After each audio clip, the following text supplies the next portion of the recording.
आगे से हटिएगा आप लोग।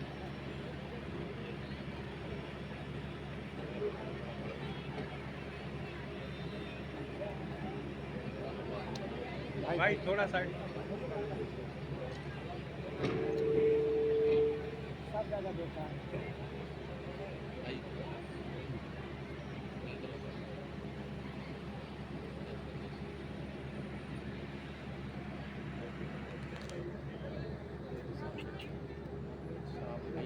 हेलो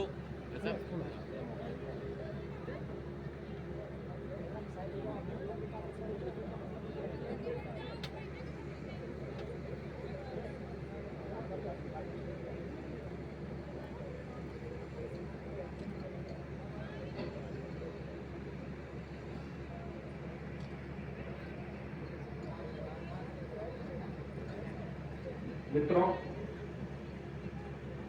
अभी मैं अपने साथ में प्रदेश सरकार के हमारे जल शक्ति मंत्री और यहाँ के जनप्रतिनिधियों के साथ पहले मैंने सुबह पीलीभीत और इस समय लखीमपुर खीरी का हम लोग सर्वे करते हुए बाढ़ प्रभावित क्षेत्रों का निरीक्षण करते हुए मैं यहाँ पर आपके बीच में आया हूँ। 133 गांव जुलाई मास की प्रथम सप्ताह में ही आई इस अतिवृष्टि के कारण बाढ़ की चपेट में है। हजारों हेक्टेयर भूमि जो खेती की फसल की भूमि है वह फसल उससे प्रभावित हुई है। एक ही तरफ बाढ़ से बचाव के लिए जनप्रतिनिधिगण और स्थानीय प्रशासन यहां पर अभी से पूरी तैयारी के साथ लगा हुआ है।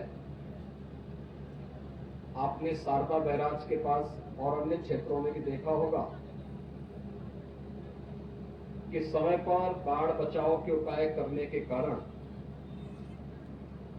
बहुत सारी जगह में अचानक आई इस बाढ़ के कारण जनधन की बड़ी हानि को रोकने में मदद मिली। आपके जो विधायकगण हैं, जनप्रतिनिधिगण हैं, इनके द्वारा जो प्रयास समय पे किया गया था, आज उसका परिणाम है कि एक बड़ी आबादी को हम लोगों ने इससे बचाने में मदद की। लेकिन नेपाल और उत्तराखंड से काफी बड़े पैमाने पर पानी छोड़ने के कारण नदी में जलस्तर काफी वृद्धि हो गई थी, जिसके कारण जुलाई के प्रथम सप्ताह में ही बाढ़ की इस विभीषिका से जूझना पड़ रहा है। बचाव के लिए हम लोगों ने एनडीआरएफ, एसडीआरएफ, टीएससी की फ्लड यूनिट, इन सबको तो लगाया ही है। स्थानीय गोताखोर भी हैं। हर ग्राम पंचायत में नौकाओं की व्यवस्था के लिए भी कहा गया है। बाढ़ चौकियां भी यहां पर 38 बाढ़ चौकियां भी स्थापित की गई है। बाढ़ से 12 जनपद वर्तमान में प्रदेश के प्रभावित हैं और इन 12 जनपदों में राहत और बचाव के कार्य युद्ध स्तर पर चलाए जा रहे हैं। और मैं आज स्वयं भी पीलीभीत और लखीमपुर जनपद का दौरा करने के लिए आया हूं। जनपद लखीमपुर में लगभग 1 लाख की आबादी बाढ़ से प्रभावित है और इसमें हम लोगों ने यहां पर अभी तक यद्यपि कोई जनहानि और धनहानि हुई है, लेकिन जनहानि नहीं हुई है, पशुहानि नहीं होने के समाचार अभी देखने को मिले हैं। लेकिन साथ साथ प्रशासन को पहले से इस बात की हिदायत दी गई है, इस सीजन में बरसात में जल जमाव के कारण सांप के काटने से, बिच्छू के काटने से या जंगली जानवरों के काटने की शिकायतें आती हैं। इसके लिए एंटी स्नेक वेनम यानी सांप के काटने का इंजेक्शन और कुत्तों के काटने या जंगली जानवरों के काटने पर एंटी रेबीज का जो वैक्सीन होता है ये सीएससी स्तर पर उपलब्ध करवाने की व्यवस्था हो। पीड़ित परिवारों के लिए जो भी परिवार बाढ़ की चपेट में आया है, ये व्यवस्था की गई है कि उन्हें पर्याप्त मात्रा में राहत सामग्री मिले, जिसमें लाई है 5 किलो, भुना चना है 2 किलो, 1 किलो गुड़, बिस्किट है 10 पैकेट, माचिस, मोमबत्ती, नहाने के साबुन, एक 20 लीटर का जैरकिन पेयजल के लिए, क्योंकि अगर बरसात का पानी कोई पिएगा तो उससे नुकसान हो सकता है।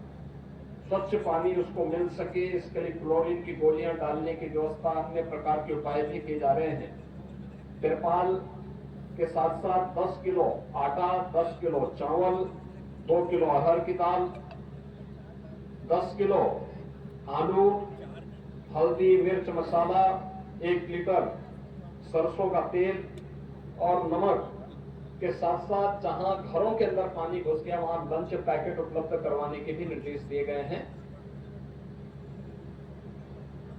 जनप्रतिनिधिगण लगातार प्रशासन का सहयोग करते हुए, जो माननीय विधायकगण हैं वे सभी प्रशासन का सहयोग कर रहे हैं और प्रशासन एनडीआरएफ, एसडीआरएफ, पीएससी की फ्लड यूनिट, पुलिस आदि की मदद से, स्वयंसेवी संस्थाओं की मदद से प्रभावित परिवारों तक राहत और बचाव के कार्यों को आगे बढ़ाने के लिए पूरी प्रतिबद्धता के साथ कार्य करेगी। मैंने प्रशासन से भी और जनप्रतिनिधियों से भी प्रस्ताव मांगे हैं कि जो लोग नदी और तटबंध के बीच में हैं, हर बार बाढ़ की चपेट में आएंगे, अगर वे अपनी सहमति देंगे तो हम उनको सुरक्षित स्थानों पर बसाने की व्यवस्था करेंगे। इसके लिए उनके लिए आवास वगैरह बनाने की व्यवस्था करेंगे। जैसे कि लखीमपुर खीरी में पहले हम लोगों ने प्रधानमंत्री आवास योजना की एक मॉडल, एक पूरे नई कॉलोनी के रूप में उसे विकसित करने के कार्य किए हैं और यही कार्य हम लोग यहाँ पर उन बाढ़ पीड़ितों के बचाव के लिए करेंगे। जो भी लोग उससे प्रभावित होंगे या जो लोग उस प्रकार के प्रस्ताव में अपनी सहमति देंगे, हमने प्रशासन से कहा है तटबंधों की सुरक्षा के लिए पेट्रोलिंग की व्यवस्था करें, बाढ़ पीड़ितों को समय से राहत और बचाव के कार्य के साथ जोड़ें, किसी को भी कोई संकट न हो, इसके लिए सरकार पूरी प्रतिबद्धता के साथ कार्य कर रही है। और केंद्र और राज्य सरकार ये भी व्यवस्था की है कि अगर किसी आपदा की चपेट में कोई व्यक्ति, कोई किसान चपेट में आता है तो कृषक दुर्घटना बीमा के अंतर्गत किसान या किसान का परिवार या बटाईदार 5 लाख रुपए की सहायता तत्काल उस परिवार को दे दें।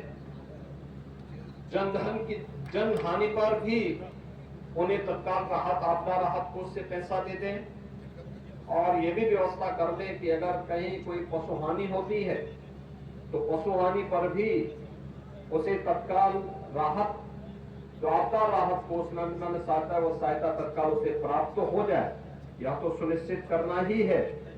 लेकिन साथ साथ यह भी सुनिश्चित करें कि अगर फसल हानि हो गई है, समय पे सर्वे करते हुए उसका मुआवजा भी उनके अकाउंट में तत्काल चला जाए, जिससे अगर किसी को दोबारा फसल लगानी हो तो दोबारा फसल भी लगा सके। इसके लिए भी सरकार लगातार कार्य कर रही है। जो भी पीड़ित परिवार है उनके प्रति हमारी संवेदना है और मैं उन सबको इस बात के लिए आश्वस्त करता हूं कि हम लोग उनके साथ खड़े हैं और उन्हें हर प्रकार का मदद करेंगे, सहयोग करेंगे। धन्यवाद।